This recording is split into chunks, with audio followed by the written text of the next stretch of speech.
dobički državnih družb trenutno pač grejo v proračun in potem iz proračuna pač naprej v dejavnosti, za katere pač vlada in državni zbor odločita, da so potrebni. Tukaj pa gre samo za preusmerjanje iz proračuna direktno v pač neko namensko porabo. To je pa vse, kar ta demografski sklad stori. Skratka, ne gre za nobena nova sredstva in tudi ne bo bistvenih novih sredstev čez 20 let. Tako da moramo iskati razloge za ustanovitev tega demografskega sklada nekje drugje.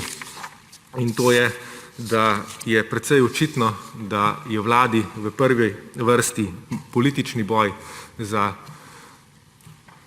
upravljanje državnega premoženja ali pa za moč nad državnim premoženjem.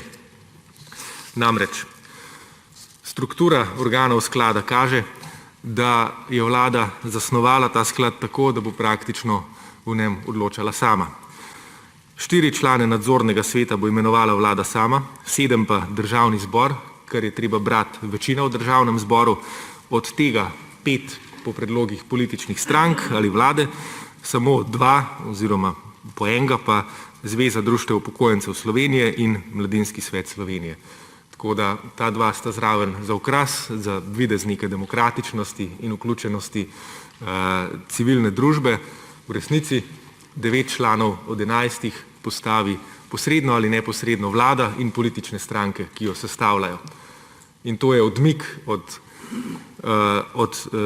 kakršnekoli demokratične in transparentne rešitve za upravljanje državnega premoženja.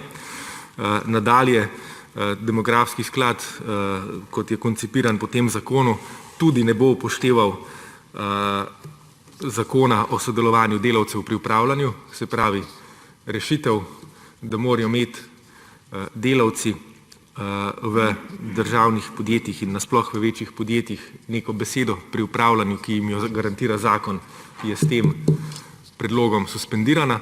Prav tako je suspendiran tako imenovan Lahovnikov zakon, ki omejuje prejemke uprav in nadzornih svetov družb, kar pomeni, da bo lahko vlada svoje lojaliste v upravnih strukturah demografskega sklada nagrajevala po mili volji.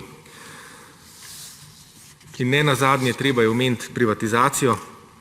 Zdaj po trenutni ureditvi poznamo strateške naložbe, kjer mora država ohraniti 50-odstotni delež in eno delnico, portfeljske naložbe, kjer mora ohraniti 25% in eno delnico, oziroma pomembne naložbe 25% in eno delnico, ter portfeljske naložbe, ki jih lahko prodaja. Z tem zakonom se pomembne naložbe brišejo, se pravi, ta kategorija se izgubi, kar najverjetneje pomeni, da bodo družbe, ki so trenutno opredeljene kot pomembne, pristale v kategoriji portfeljske in so zato pač primerne za popolno prodajo.